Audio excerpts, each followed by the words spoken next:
One day in the year 2023, everyone was going about their usual routines, some heading to work, others on their way to school.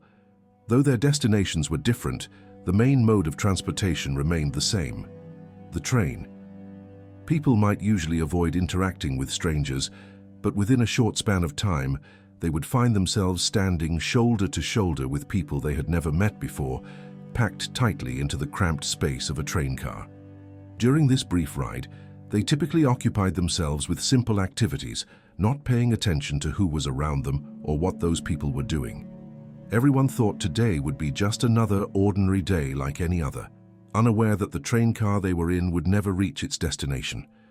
Moments later, a synchronized earthquake alert suddenly appeared on the passengers' phones. A strange tremor began, subtle at first but rapidly growing in intensity, causing the entire car to jolt violently just as the train was entering a tunnel. All the passengers inside were thrown off balance and fell to the floor. The people inside the train car had no idea what had just happened. In a panic, they rushed out of the train, only to discover that they had no idea where they were. All around them was nothing but vegetation. It looked like they were in the middle of a forest. There was no phone signal, making it impossible to place an emergency call.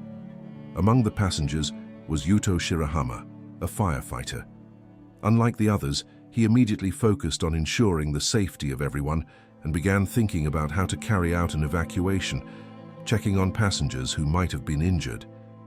Yuto wasn't alone. There was also a female passenger named Sai Hatano who happened to recognize him. Sai was a physical education teacher at a local high school.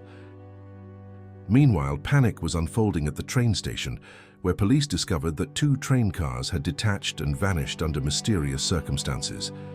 They were completely baffled. How could something so large and heavy disappear without a trace? They searched the tunnel thoroughly but found no sign, no clue, not even a footprint. Back in the tunnel, Yuto attempted to investigate further in search of help. But what they found at the end of the tunnel only deepened the mystery. There were no buildings in sight. To be sure, they climbed a nearby hill for a better view, but all they saw was a desert landscape and a vast expanse of rocky terrain. The 3 of them were completely puzzled. Where on earth were they? Some passengers began speculating that the train cars had been transported to some other place. But everything about this situation was strange. There were no people, no cities, and no communication. The only logical link was the train tunnel. There were too many oddities for this to be dismissed as a simple accident. At this point, 46 passengers had been identified, except for one man named Naoya Kayashima, who seemed to have a reason for concealing his true identity. 7 hours had passed, and they still hadn't been rescued. Not even the sound of a helicopter could be heard. A passenger named Rina Watabe began to feel hungry, so she quietly checked Naoya's bag in hopes of finding some food. However, what she discovered instead were a pair of scissors and a letter from a prison. Based on that discovery, Reina accused Naoya of being a criminal and a former inmate. Naoya didn't deny the accusation. In his view, none of the passengers could truly trust one another. After all, they didn't know each other's backgrounds. The person sitting next to you might just as well be a dangerous criminal. Feeling disappointed by Reina's accusations and the suspicious stares from other passengers, Naoya decided to leave on his own, hoping to find some sort of clue or help. But after walking for quite a while, the path he took led to the edge of a cliff. Naoya slipped and ended up hanging over a deep ravine, clinging to a tree root with barely any time left to hold on. Fortunately, Yuto and Sei arrived just in time to save him. As night fell, there was still no sign of a rescue team. This situation made some of them wonder if they had been abandoned, or perhaps they were in a completely different world. In every direction, whether west or east, there was only desert and cliffs. How were they supposed to survive without help, without water, food, or medicine? Even the money they had brought with them had become worthless. This uncertain situation began to gnaw at their minds. But as a firefighter, Yuto still felt responsible for every life inside the train car. He had once promised his senior that he would continue to save as many lives as he could. It was Yuto's unwavering attitude that had always impressed Sei. Back when Yuto had been giving a fire drill demonstration at her school, she had learned from him how to never give up, even when dealing with difficult students. Right now, all they could do was focus on doing whatever was within their power. One by one, new clues began to emerge. Yaichi mentioned seeing a tower in the distance, which reminded him of a construction project that was scheduled to be completed in 2026. Then Kazuma found a soda can with a production date marked 2026. This was very strange, because they believed they were still in the year 2023. This theory was further supported by findings from Sodai Kato, a botanist. He had discovered the use of genetically modified plants, something that would normally take 30 years of research to develop. Did this mean they were now 30 years in the future? If that was the case, then this was beyond anyone's understanding. They had no choice but to survive in this place. No water, no food, no communication. Everything felt frozen in time, as if the world itself had been put on pause. Meanwhile, back in 2023, the news began reporting on the mysterious disappearance of 2 train cars. The government and police were still investigating what could have caused cars 5 and 6, carrying a total of 100 passengers, to vanish without a trace. Back in the other world, the passengers were growing thirstier and hungrier. Only a small amount of supplies remained, and it was clear that it wouldn't be enough. Yuto began thinking of solutions. He converted a small tarp into a device to collect water by setting it up on top of the train car, hoping that when it rained they could use it to gather drinking water. And even if it didn't rain, they could at least collect dew that would accumulate overnight. Humans can't survive more than 3 minutes without air, 3 days without water, and 3 weeks without food. But they had already been trapped for 2 days, meaning they had only 1 day left to find a drinkable water source before the entire group faced complete dehydration. The next morning, they couldn't just sit around doing nothing. According to Sodai, if there were this many plants in the area, then there must be a water source somewhere nearby. He suggested they search in a direction they hadn't explored yet. Accompanied by Yuto, Sei, and Naoya, they set off through the forest heading north. After a long trek through twisting terrain, Naoya noticed that the ground was moist and there were frogs nearby. That had to mean they were close to a water source. Their efforts and struggle weren't in vain, because they truly did find a flowing stream with drinkable water. Naoya then opened up to Sei about the letter from prison, which had been sent by his younger brother. The day they arrived in this strange world was actually supposed to be his brother's release day after serving 2 years in prison. In the past, their father had been abusive, and their mother had abandoned them when they were still young. Naoya had taken on the responsibility of raising his brother on his own, living independently while pursuing his dream of becoming a licensed hairdresser. He worked hard and finally achieved that dream, but his brother got involved in the wrong crowd and ended up committing a crime. Although Naoya had once felt disappointed, he still loved his brother deeply and sincerely. From hearing this, Sei began to understand that behind Naoya's stubbornness, he was truly a good man who always thought of those around him. What Sei didn't know was that Naoya had once seen her from afar, at a moment when she was photographing a rainbow. As they both looked at that beautiful rainbow, Naoya fell for her at first sight, but he always kept those feelings to himself, believing that Sei probably already had feelings for Yuto. Just when all the passengers were starting to lose hope, rain suddenly began to pour down on them. It felt like they were coming back to life, and they quickly prepared all the tools they had to collect water. But water alone wouldn't be enough. They still needed to find a way to get food.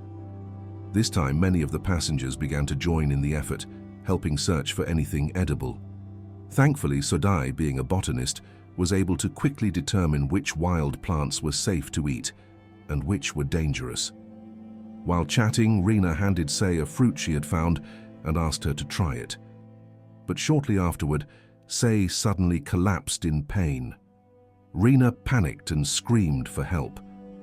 Naoya was the first to hear her, and he told Sei to vomit immediately to get the fruit out of her system. Apparently, Rina had mistakenly picked a plant containing solanine, a toxic substance.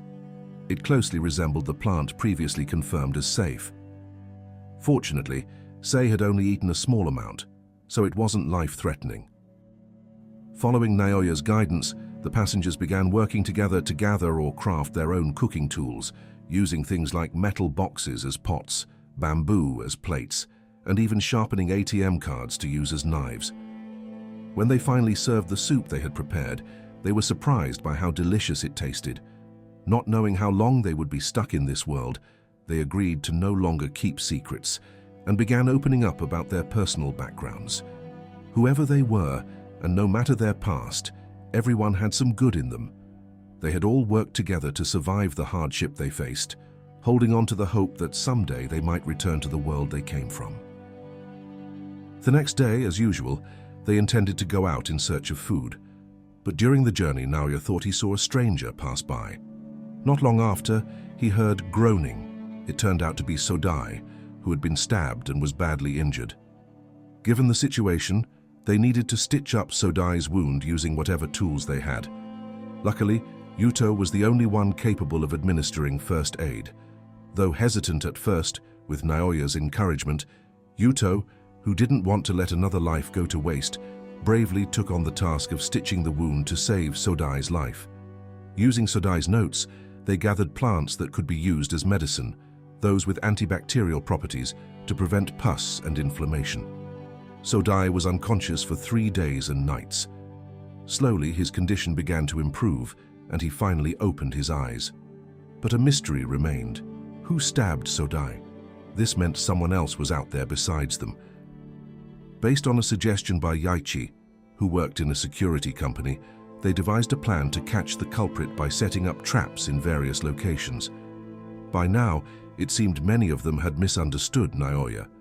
While he might have seemed unapproachable at first, they couldn't deny that he had done a lot, saving both Sei and Sodai. In fact, he now seemed more like a caring and reliable older brother.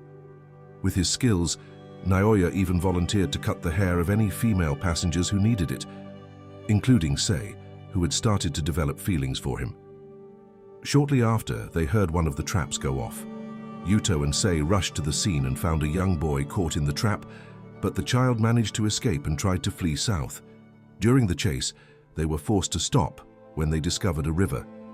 The boy told them he would call his mother and ask them to wait there until he returned. Naoya, who had overheard, followed them to the location. While waiting, Yuto shared a story from his past as a firefighter. There had been an incident where he acted without permission, leading to an accident that severely injured his senior, who had to be hospitalized and lost the ability to walk. Yuto had carried the guilt ever since. Not long after, the boy returned and allowed them to follow him. To their surprise, in a place they hadn't explored before, they found another stranded train car. This was when they finally realized that the passengers from Car 6 had experienced the exact same phenomenon. At the site, they were welcomed by a man named Shunsuke Yamamoto, who had taken on the role of leader there. Although they'd all gone through similar hardships, there were some differences. The people in Car 6 had access to fish, and being near a water source, they'd also managed to build a makeshift toilet. Shunsuke introduced Naoya and the others to the passengers of Car 6, including Norimasa Uemura, a construction worker, and another man, Tatsumi Kakugawa.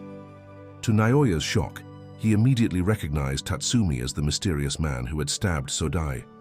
Tatsumi apologized, explaining that he hadn't realized there were other people out there, and that he couldn't tell whether Naoya's group were friends or enemies from the future. Upon hearing this, Sei asked why the passengers of Car 6 believed this place was the future. Shunsuke replied that they had evidence. On the 4th day, he had discovered a stranded ship. He tried using the radio on board and managed to briefly connect to a signal coming from the mountains in Canada. The voice on the radio said that the current year was 2060. So what happened to Japan? According to the transmission, 3 years after the time they came from in 2026, an unforeseen disaster occurred. A massive asteroid or meteorite, approximately 500 meters in diameter, had struck the Pacific Ocean, triggering a giant flood. It wasn't just Japan. Coastal cities across North and South America and Australia were also affected. The situation worsened due to a series of earthquakes worldwide. Dust from the meteor impact had reached the stratosphere, blocking out the sun and preventing crops from growing. And what caused the asteroid to fall? It was due to space debris, the massive amount of man-made junk orbiting Earth, such as decommissioned satellites or rocket parts. These fragments, numbering in the millions and weighing thousands of tons, float around the planet. When they collide with other space objects, even small ones, the force is equivalent to a car crash at 100 kilometers per hour. In this case, a large asteroid was knocked off its orbit by a collision with space debris and eventually crashed into Earth, destroying everything. Based on this, Shunsuke believed the catastrophe wasn't entirely natural or man-made. Rather, it was fate, and there must be a reason why they were brought to this place. Maybe, if they could find a way back, they would have the chance to warn everyone and change the future. But the real question remained, how could they ever return? The next day, Sei and Rina, while walking through the forest, accidentally discovered a buried human corpse. Suddenly, they were surrounded by the male passengers from Car 6.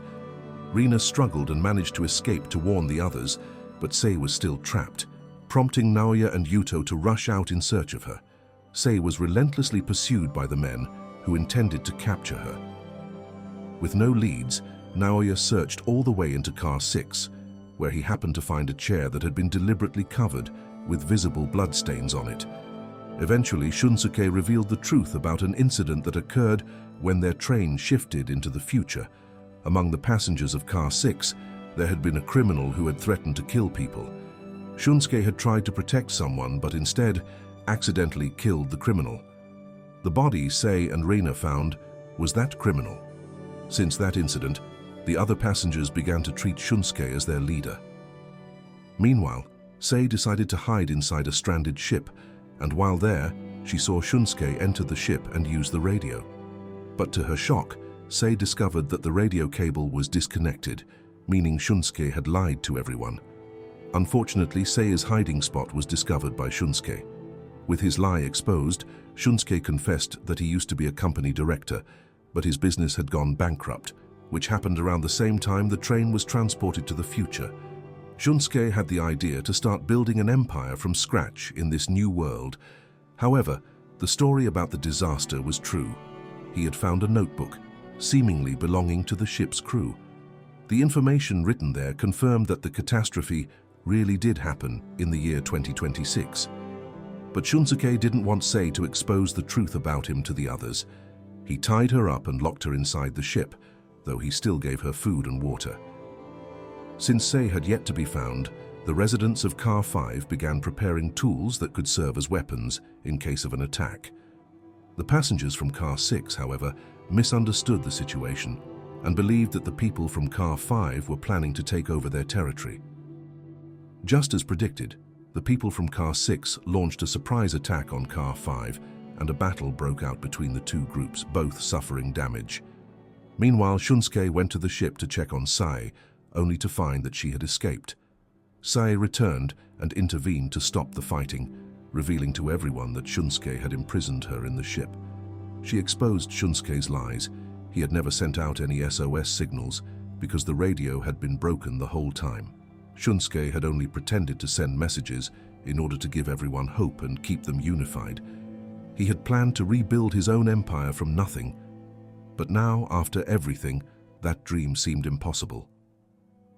Finally, Shunsuke handed over the notebook he had found on the ship to Yuto so that anyone who still wished to return to their original world could continue the search. Meanwhile, Kayoko, accompanied by a train conductor named Hajime, continued exploring until they reached the tower area. That night, the two witnessed aurora lights illuminating the sky, but that wasn't all. They also discovered several glowing mysterious stones. The scene then shifts to the year 2023, where a physicist named Professor Ryohei is investigating the mystery of the missing two train cars. He connects this incident with the theory of space-time displacement. Some passengers from Car 6, hoping to return, gradually began moving to Car 5. The strange stone discovered by Kayoko might be an important clue. Though it looks ordinary now, it glows when exposed to aurora light. Based on its characteristics, Sodai believes the stone is most likely a meteorite fragment. As for the aurora, Sodai theorizes that it might be caused by a disturbance in the cosmic magnetosphere or by high-energy charged particles coming from outside Earth's atmosphere. Simply put, when the magnetosphere is disturbed, possibly by some external force, the aurora becomes a sign of that turbulence. A boy named Masaru recalled seeing a falling star on the day the train shifted places. Professor Ryohei's research supports this. It was actually the explosion of a supernova, which marks the death of a star. The energy released during such an explosion can exceed 1 billion degrees, causing earthquakes, black holes, and even space-time distortions. As a result, the train cars were caught in the phenomenon and were thrown into a wormhole inside the tunnel, transporting them to a different time. In this case, the train cars from the year 2023 were thrown about 30 years into the future, arriving in 2060. This phenomenon is known as a time warp. Theoretically, if they could find the wormhole again, they might be able to return. But they still don't know what the wormhole looks like, where it is, or when it will reopen. Unlike the others, Koharu doesn't want to return, because she is now pregnant with Kazuma's child. Even if she went back, she couldn't be a regular schoolgirl anymore, and she might become a burden to others. She feels unprepared and uncertain about how to face life. Koharu runs off into the forest, while Kazuma and the others search for her. A heavy downpour makes the search difficult, and Sei ends up slipping and twisting her ankle. Fortunately, Naoya comes to save her. Sei is confused by Naoya's behavior. He seems to be keeping his distance. Deep down, Naoya is afraid. He believes everyone will leave him, and that the people he loves will never return. Even if he hopes, he feels like he'll only be betrayed, just like what happened with his younger brother. Because of this, Naoya thinks it's better to have lived alone from the start and not expect anything from anyone. Hearing that, Sei suddenly hugs Naoya from behind. She understands that Naoya is not a coward running from his problems. He actually cares deeply about the people around him. The heavy rain and storm that struck the train cars destroyed much of their equipment and hard-earned food supplies. Meanwhile, Yaichi, who went out to the train tunnel, unexpectedly witnessed a wormhole that sucked in his wooden doll. This could be the wormhole connected to their original world. Sodai warns that it's extremely dangerous to approach without protection. If the wormhole particles reach time warp level, their bodies could be completely torn apart. Gradually, the hole shrank and eventually closed. Meanwhile, in the year 2023, Detective Ikita, who was investigating the train tunnel, accidentally discovered Yaichi's wooden doll that had been thrown out through the wormhole. Naoya, who was still searching for Koharu, finally found her sitting pensively behind some rocks. After thinking it through, Koharu had made up her mind. She would keep the baby she was carrying. As for the wormhole, it's believed that it had opened as a result of the storm the night before. If natural energy events like storms, earthquakes, or lightning occur and are combined with cosmic magnetospheric disturbances such as auroras, all conditions would be met for the wormhole to reopen. While searching for food, Daiichi stumbled upon an underground electrical cable. To reopen the wormhole, they planned to channel electric current through it to generate a magnetic field. According to Hajime, the conductor, the railway line had a backup power source for outages, and the energy came from a power generator, so they needed to find the facility connected to those cables. Time was running out. The storm had destroyed most of their food, and now it was even harder to find any. With the worsening conditions, it was uncertain how much longer the elderly could survive. But Sodai explained that some people might need to stay behind in this timeline. If a miracle happened and they returned to 2023 and successfully prevented the disaster in 2026, this future would become an isolated parallel world. Simply put, a branching future would form, and everyone would be safe, free to live out their lives. After giving it a lot of thought, Naoya expressed his desire to stay in this world. Just as Sodai said, someone had to stay behind, even if he ended up being the last one left. He was still thinking about his younger brother, but also realized that there were things only he could do if he stayed. Some futures can be changed, but others cannot. They spent days digging deeper and deeper for several kilometers. All of their efforts paid off when the electrical cable finally led them to an underground railway substation. Inside, the facility was surprisingly intact, even after all this time. The switches and power source still worked. As strong winds blew, signaling another incoming storm, they had to hurry with preparations. One of the key tasks was wrapping the cable around the train cars in a circle.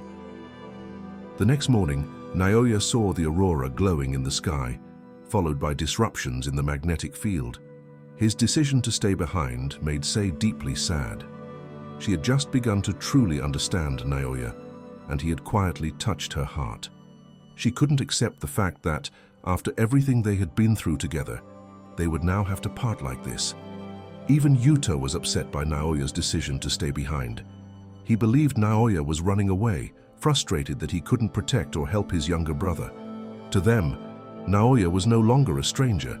They owed him their lives, and if they couldn't save him, Yuto said he would regret it for the rest of his life.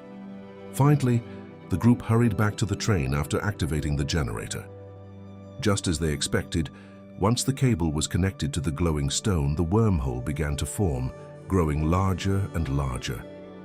Everyone who wanted to return was told to get into the train immediately. This was their last chance to return to their original world. The words from Yuto and Sei had made Naoya realize he was no longer alone. But as he was about to enter the train, a strong gust of wind knocked down a tree in front of him. Some people from Car 6 who had already boarded even tried to shut the train door on him. Fortunately, Yaichi came to help Naoya get inside. But as they did, the wormhole's energy nearly hit Yaichi, so Naoya shielded him with his own hand, taking the full impact. He was in pain but didn't give up and eventually made it onto the train. Yaichi, however, chose not to come along. He decided to remain in this world. As dark energy surrounded the train car, they were instantly pulled into the wormhole. When they regained consciousness, someone opened the door. It was a train officer. They immediately asked what year it was. The officer replied, "Today is May 1st, 2026. This meant the wormhole had transported them 3 years ahead of their original time in 2023. All passengers were subjected to medical examinations, including radiation and infectious disease tests. Each was given a chance to explain their experiences to the police. They presented various pieces of evidence: drink cans labeled with 2026, plants and meteorite fragments found in the future, and most importantly, a journal detailing a major disaster predicted to happen on December 9th, 2026. Despite the consistent stories and physical evidence, neither the police nor the government believed anything they said. Later, everyone was reunited with their families, from whom they had been separated for 3 years. Only Naoya thought no one would come for him, but he was wrong. His younger brother came, along with his supervisor.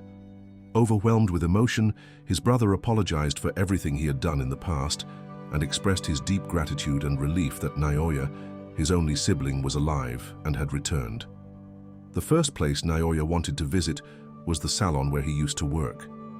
But when he picked up a pair of scissors, he found himself frozen, staring at his trembling hand, which now could no longer grip things normally. This was due to the wormhole energy that had struck his hand back then. Many things had changed beyond their expectations, and the public started to see them as strange or suspicious, especially because of their warnings about the future disaster.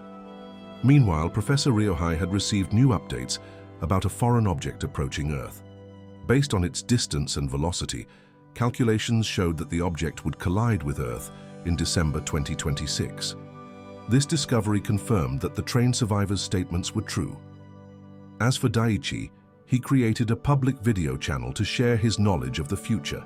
He believed that everyone had a right to know because their lives were at stake. After the video was published, the public finally understood. An asteroid would strike Earth in the near future, and their entire city could be wiped out. Thanks to the video, many people began offering support, including Kayoko, who boldly pushed through security forces just to speak directly with the Minister of Defense. It turned out that the minister had secretly received information from a research institute led by Professor Ryohei, confirming the survivors' testimonies. The government had already begun preparations to launch the FG-1 rocket, a mission aimed at altering the asteroid's trajectory. All they could do now was pray and hope the plan would succeed. If it didn't, they would have to find a safe place to take shelter, though even then, there was no guarantee of survival. Time passed, and Koharu finally gave birth to her baby. Kazuma was now a father. They were overjoyed, as this child's life was deeply connected to everyone who had fought to protect Koharu. Sodai reported that a secret rocket would be launched next month, and the results would be known at the latest 3 days after. However, if it failed, the disaster predicted for December 9th would indeed take place. Kayoko shared information that she had a contact in Switzerland where disaster prevention infrastructure was already in place. If they left now, there was still time to go there. However, Yuto chose to stay in Japan, feeling responsible for bringing everyone back to this time. He entrusted the rest of the group to Naoya, including the responsibility to protect Sei and help her survive. News channels began covering the growing panic surrounding doomsday theories. If what the train passengers said was true, then there were only 8 days left before the disaster struck. Some people started preparing to evacuate, while others dismissed it all as a joke. On December 1st, 2026, the rocket was launched.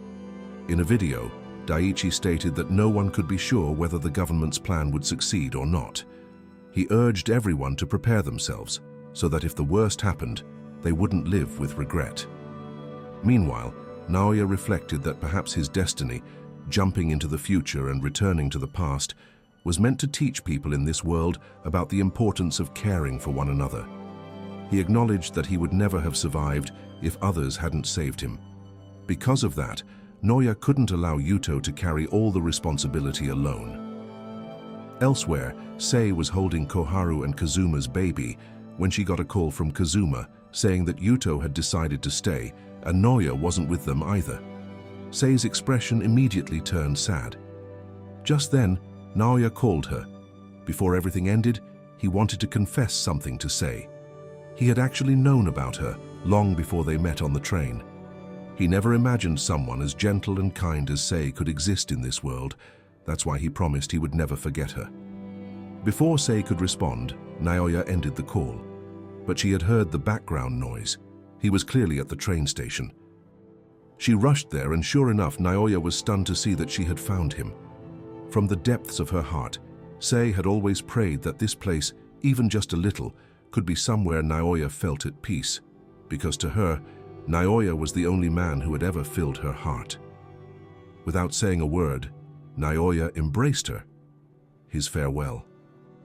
Thanks to meeting Sei, he had found comfort in life, something he hadn't felt in a long time. Somewhere else, Yuto continued working, helping people evacuate. In the crowd, he was shocked to see Naoya walking toward him. Naoya felt deeply indebted to Yuto, who had awakened him, saved him multiple times, and never once abandoned him during their time in the future. It couldn't be denied. Yuto had saved not just lives, but also the hearts and emotions of everyone around him. And now, the future lay in that train, which had carried their friends and loved ones through time. Meanwhile, Professor Ryohei received news about the rocket. From his expression, it appeared that the rocket had successfully altered the asteroid's orbit. In the future, Yaichi was shown living peacefully on his own, with nothing more to worry about. As for what would happen next, neither Naoya nor Yuto knew for sure. But they were determined to do everything they could to help others and protect the smiles of those who still dared to hope for a future worth living in. And that's it for the story series of this film. Thank you for watching. Don't forget to support this channel by subscribe, like and share. See you in the next video.